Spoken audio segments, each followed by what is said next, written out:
मी प्रथमतः आभार मानतो सत्यजितजी तांबे यांनी पुणा नाशिक हायवेच्या सर्व कार्यकर्ते लोकप्रतिनिधी यांच्याशी समन्वय साधला। मी आभार मानतो नारायणगावचे ग्रामपंचायत माजी सैनिक आणि इथल्या शाळेतल्या सगळ्या विद्यार्थ्यांनी ग्रामस्थांना आणि तरुण कार्यकर्त्यांना की ज्यांनी या आंदोलनाचं तयारी केली। मी आभार मानतो जुन्नर तालुक्यातल्या नागरिकांचं की ज्यांनी आळेफाटा चाळखवाडी टोल नाका आणि नारायणगावला उत्स्फूर्तपणे मोठ्या संख्येने या आंदोलनामध्ये सहभाग घेतला। कोऑर्डिनेशनची मीटिंग झाली त्यावेळेसच सगळ्यांच्या मिळून ठरलं होतं की एखादा आंदोलन करताना आपण जेव्हा रास्ता रोको करतो तेव्हा लोकांना हा नाहक त्रास होतो, पण आंदोलन असं करावं की ज्याच्यामध्ये लोकांना त्राससुद्धा होणार नाही आणि सरकारला आपलं म्हणणंसुद्धा गेलं पाहिजे। म्हणून तशा पद्धतीचं नियोजन सगळ्या ठिकाणी ठरलं की जेणेकरून नागरिकांना ये जा करण्याचा पण वेगळा मार्ग काढला आणि म्हणून आपण बायपासला मुख्य हायवे न अडवता सगळ्यांच्या सहमतीने नारायणगावच्या स्टँडवर इथं जमलो। 9:30 वाजल्यापासून ह्या आंदोलनाला सुरुवात झाली। आता 2.5 तास झालेला आहे। आंदोलनाला सुरुवात झाली तेव्हा धोधो पाऊस होता, आता ऊन पडलेलं आहे म्हणून मी अधिकचा वेळ घेणार नाही। पण ही जी रेल्वे लाईन आहे, ही रेल्वे लाईन हे निश्चित प्रकारे आपल्या भविष्यातल्या पिढीला विकासाच्या मार्गाने चांगल्या पद्धतीने जलद गतीने हे विद्यार्थी चांगले घडले गेले पाहिजे। असे कितीतरी नागरिक आहेत की जे रोज पुण्याला ये जा करतात, आपल्या धंद्यानिमित्त असेल, नोकरीनिमित्त असेल, शालेय शिक्षण निमित्त असेल, दवाखान्याच्या निमित्ताने असेल, आणि पुण्याला जाताना आपण हायवेची परिस्थिती काय आहे ती पाहतो।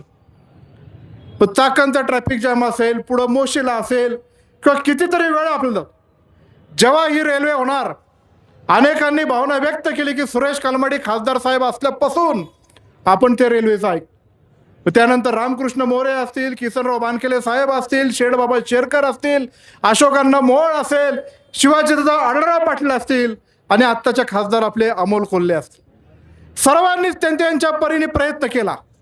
पण ह्या पुणे नाशिकच्या सगळ्याच गावांनी काय कोणाचं काय घोडं मारलं की काय, की आमची प्रगतीच करायची नाही का काय, अशा प्रकारचं जे सरकार वागते। बरं सरकार कोणाचं असू, इथं शिवसेनेचे तालुका प्रमुख बाबूराव पाटे आहेत, राष्ट्रवादीचे तालुक्याचे अध्यक्ष विकासजी दरेकर आहेत, भारतीय जनता पार्टीचे अध्यक्ष संतोष नाना आहेत, शिवसेना उभाटाचे अध्यक्ष माऊलीजी खंडागळे आहेत।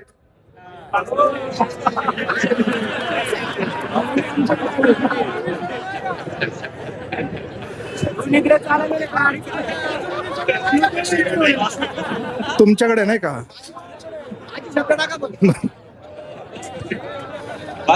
भास्कर शेठ गाडगे आहेत,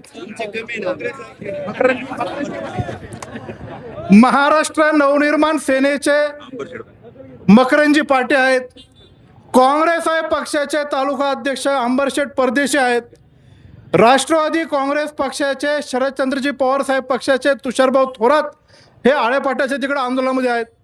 म्हणजे सांगणं काय आमच्या जुन्नर तालुक्यात एक वेगळ्या कुठल्या राजकारणामध्ये याला त्याला द्वेष देण्यापेक्षा कुठला पक्ष सरकारमध्ये आणि सत्तेमध्ये आहे याच्यापेक्षा आम्हाला आमचं सगळ्यांचं सांगणं आहे की ही रेल्वे लाईन झाली पाहिजे। ठीक आहे, मी ज्या पक्षात काम करतो तो पक्ष पण सध्या सत्तेत आहेत, आमच्या उपमुख्यमंत्री सुनेत्राबाईंनी पवार सत्तेत असलं म्हणून काय झालं, सरकारचं कर्तव्य आहे की आमच्यासारखे लोकप्रतिनिधी जेव्हा त्यांच्याकडे मागणी करतात तेव्हा हे काम मार्गी लागलं पाहिजे। आणि स्वतःच्याच पक्षातलं सत्तेतलं सरकार जर ऐकत नसेल तर ही सत्ता पण काही कामाची नाही असं जाहीरपणे सांगणार आहे। आम्ही लोकांच्या प्रतिनिधी आहोत, लोकांच्यासाठी आम्ही सगळ्या मंडळी काम करतोय। मग जुन्नर तालुक्यामधल्या सर्व राजकीय पक्षाच्या लोकांनी समन्वयाने संवादातून हा आमचं म्हणणं पुढे न्यायचं जर आमचं म्हणणं असेल तर ह्या सरकारने निश्चित प्रकारे ऐकलं पाहिजे। ठीक आहे, आता काही लोक म्हणतात की नगर शहरातल्या काही नेत्यांनी इकडच्या ज्यांची जिरवायसाठी तिकडे केली, आपल्याला त्या राजकीय भांडणात पडायचं नाही, त्याच्यात पडलं तर वेगळ्या दिशेने राजकारण दृष्टिकोनातून हे जाऊ शकतं, पण आपली रेल्वेची लाईन कशी होईल याचा मार्ग निश्चित प्रकारे काढला पाहिजे। अहो 14 देशामध्ये GMRT सारखा प्रकल्प असताना त्याच्या पदरातून ती रेल्वे लाईन गेलेली आहे। जगातलं तंत्रज्ञान इतक्या मोठ्या प्रमाणामध्ये वाढलेलं आहे, तशा प्रकारचं तंत्रज्ञान वापरून आपल्या युवरातर्फे नारायणगाव असेल, आळेपट्टा असेल, वडगाव असेल, इथून ज्या भूसंपादनाच्या नोटीस आल्या होत्या, पहिले तर आमची जमीन जाऊ नये म्हणून प्रत्येकाने आंदोलन केले. आळेपाट्याला कृती समितीचं आंदोलन झालं. खेडपासून, आंबेगावपासून, संगमनेरपासून, जुन्नर तालुक्यातले हजारो त्याच्यामधल्या बाधितांनी आंदोलन केलं.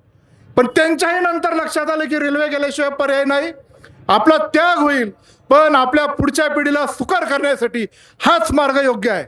आणि मग एवढं सुद्धा झाल्यानंतर, 7/12वर शिक्के पडल्यानंतर काही लोकांना त्याच्या मोबदला सुद्धा भेटला. आणि आता एवढ्या पुढे गेल्यानंतर एक असं मला वाटतं हे खरं कारण नाही आहे, हे थातूर मातूर निमित्त दाखवायचं आणि ही रेल्वे लाईन बंद करायची, अशा प्रकारचं सरकारच्या डोक्यात आहे. याच्यातून मार्ग काढायचा सोडून GMRTच्या नावाखाली हे करायचं. अहो कुठं तंत्रज्ञान गेलं, आपण काहीच्या काही आता या जगाच्या पातळीवर होतोय. देश आपला एवढा मोठा प्रगत झालेला आहे. ही रेल्वे लाईन पुणे ते नाशिकपर्यंत सरळ मार्गाने होण्यासाठी हा लढाची सुरुवात आहे. आणि हा लढा सरकारला आमचा इशारा आहे, हा थांबणार नाही. जसं 2027ला कुंभमेळा नाशिकवरून आपल्या जुन्नर तालुक्यात येतो आणि पुण्याच्या दिशेने मार्गक्रमण होतो, त्याच्या आत आपल्या रेल्वेला ती मंजुरी होऊन त्याच्या कामाची सुरुवात या कुंभमेळ्याच्या मार्गाने तुम्ही करणार आहात की नाही, हा आमचा नागरिकांचा, छत्रपती शिवाजी महाराजांच्या जन्मभूमीतला हा तुम्हाला सर्वांना सवाल आहे. आणि म्हणून पुढे रेल्वे मार्गासाठी सर्वच पक्षाचे नेते मंडळी, आमच्या तालुक्यातले नागरिक, विद्यार्थी, सर्व महिला भगिनी, आम्ही सर्वजण एकत्रितपणे तुम्हाला आश्वासित करू इच्छितो, आम्ही आमचा काही वेगळा निर्णय घेण्यापेक्षा नागरिक सांगतील त्याप्रमाणे हातात हात घालून पुढे जाण्याचा प्रयत्न आम्ही निश्चित प्रकारे करणार. पण पुणे ते नाशिक ही रेल्वे लाईन केल्याशिवाय आम्ही स्वस्थ बसणार नाही, एवढा मात्र या ठिकाणी तुम्हाला सर्वांना सांगू इच्छितो. या पुणे नाशिक हायवेच्या कोऑर्डिनेशन ज्यांनी केलं ते आमदार सत्यजित तांबे, आत्ताच मला ती बातमी कळाली की त्या आंदोलनाच्या दरम्यान त्यांनी रस्ता रोखून आंदोलन करत असताना त्यांना तिथं अटक झालेली आहे. ठीक आहे, अटक जरी झाली असली तर एकटे सत्यजित तांबे आंदोलनामध्ये नाही. सत्यजित तांबे म्हणून आम्ही सर्वजण या आंदोलनामध्ये सहभागी आहे. अटक करायची असेल तर एकट्या दुकट्या नेत्याला करू नका, आमची पण अटकेची तयारी आहे, पण रेल्वे झाल्याशिवाय आम्ही स्वस्थ बसणार नाही, एवढं या निमित्ताने सांगतो. आणि पुन्हा एकदा ज्या नारायणगाव ग्रामपंचायतीने सर्वांनी या आंदोलनाची तयारी केली, मी त्यांचा जुन्नर तालुक्यातल्या तमाम नागरिकांच्या वतीने मनपूर्वक आभार मानतो आणि माझे 2 शब्द संपवतो. जय हिंद, जय महाराष्ट्र, जय शिवराय.